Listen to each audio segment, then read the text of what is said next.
Sa aming paglilibot sa Cebu City, kitang-kitang impluwensya ng Kristyanismo sa lugar.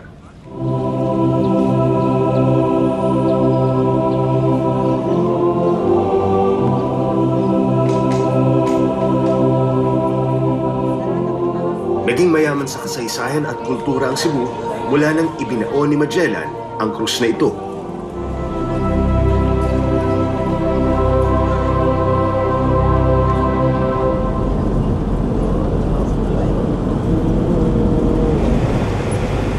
Dito sa Lapu-Lapu City matatagpuan ang ilan sa importanteng landmarks ng ating kasaysayan.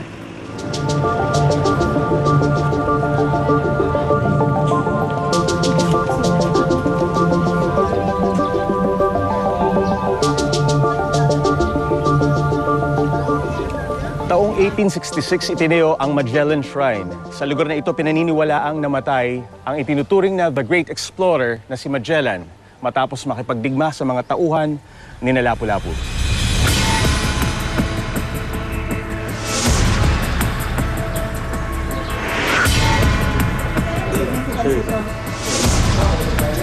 On this spot, Ferdinand Magellan died on April 27, wounded in an encounter with the soldiers of Lapu-Lapu, Chivo. Sa di kalayuan, nakatayo naman ang rebulto ni Lapu-Lapu.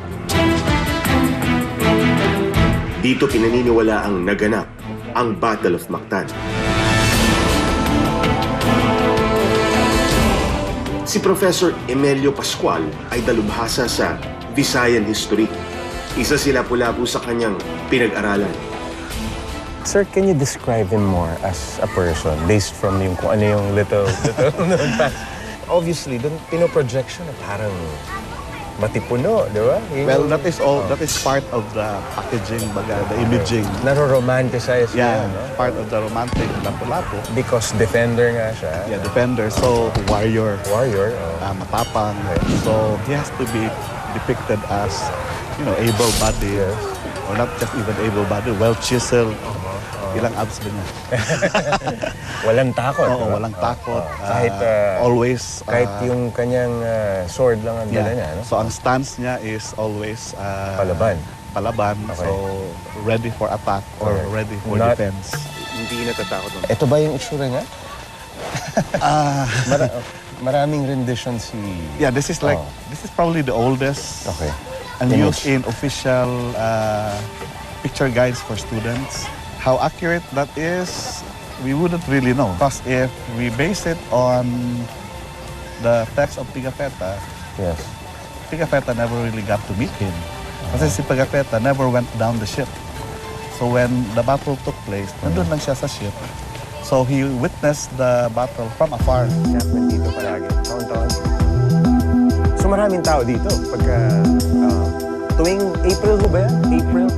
So, Sabi bale- ni Pigafetta, nasaan yung mga- galleon ni Magellan? How far from here?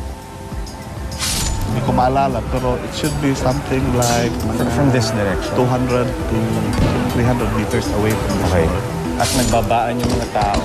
Tapos, they sila. came at a time na low tide, mababaw. Tapos, so they could not even use their cannons. Yes. So it had to be a man-to-man, hand-to-hand fight. Mano-manong, mano-manong paglaban. Siguro pagdating nila sa shore, pagod na. Okay. So, At marami na sa kanila, napatay o sugatan na. yeah, I mean, it was parang, if we base it on the number of people who supposedly died, massacred talaga sila. Based on the account, something like, it was a battle between 800 to and more.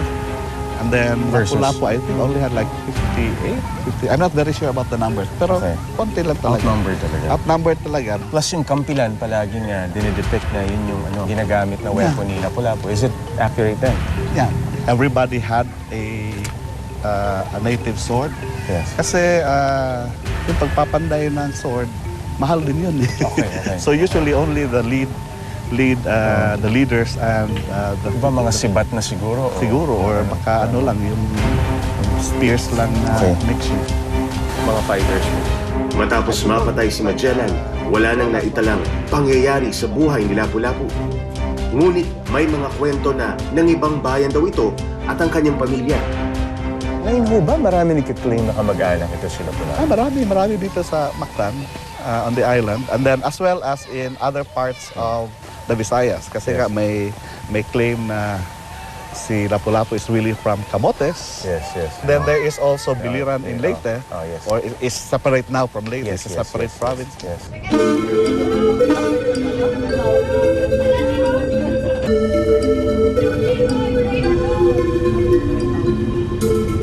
Mahigit 2 oras ang biyahe mula Lapu-Lapu City hanggang Camotes Island sakay ng ferry.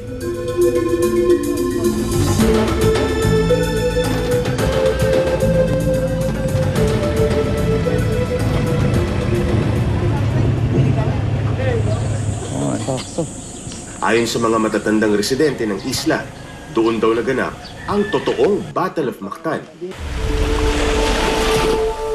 Sa kahabaan ng shoreline na ito, sinasabi nilang naganap ang labanan sa pagitan ng puwersa ni Lapu-Lapu at Magellan. Imposible rin daw kasing lumagpas sa 4 na oras ang biyahe ni Magellan kung galing lamang sila sa Cebu City, kung saan ibinaon nila ang krus at nagsagawa ng unang misa para kina Raha humabol.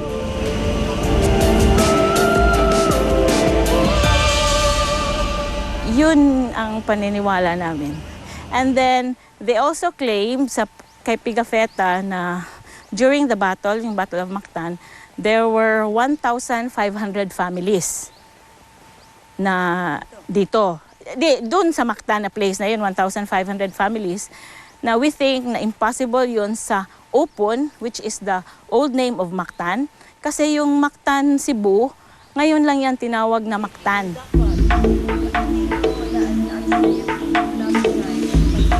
Ang mga hukay na ito ay ginawa ng mga lokal na residente noong dekada 70 pa.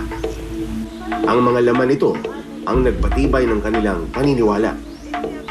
It's based on mga yung nakuha dito, yung area na to. May civilization na talaga. Early 70s, parang accidental lang may nakita dito ng mga potteries. Dito, somewhere here. Then nag-start doon, nag-dig na sila and more. They saw more. Tapos yung parang significance na nakita nila, yung parang talagang yung mga Stone Age na mga artifacts. Sa kasamaang palad, maraming artifacts ang hindi naibigay sa tamang otoridad. Mangilan-ngilan na lamang ang kanilang naisalba. Tapos doon nag-start yung mga early diggers. Loots lang talaga. Ito na yung gawa ng mga noon, yung dig doon banda, kanya-kanya ng kuha. Tapos may nakuha sila dito mga skeletons, ng tao, human skeletons. More of, hindi daw Filipino kasi mahahaba yung nilagay sila at one tomb. Nasa pangangalaga na ng mga museum ang ilan sa mga nakuhang artifacts. This is only part of the loots from the Mactan diggings. Some of it we saw before, but it's no longer here. Some of it are already in different museums in Cebu. But this is only we gathered from people here who loaned these things to us. Actually, we don't have the age nito, carbon dating, pero we think na itong mga gold galing sa kanya. Ano sabi ng mga taga-museo, mga historian? Yun yung sabi nila na parang strong ang nila na belief nila na dito talaga yung Battle of Mactan. Hindi namin nakuha kasi meron din yung mga sword. Wala sa amin na. Baka kalat-kalat na siya. Kalat-kalat na siya. We believe that Magellan was here before. So this is the Battle of Mactan occurred here, not in Mactan, Cebu. Marami ng librong na isulat, marami na rin interpretasyon ang nabuo. Sa ngayon, ang tanging piping saksi ay ang mga bagay na ito. Apo, paano nyo naging kamag-anak? Puhan, ako kapuhan. Apo? Apuhan. Apo. Oo, apo. Layo nun eh.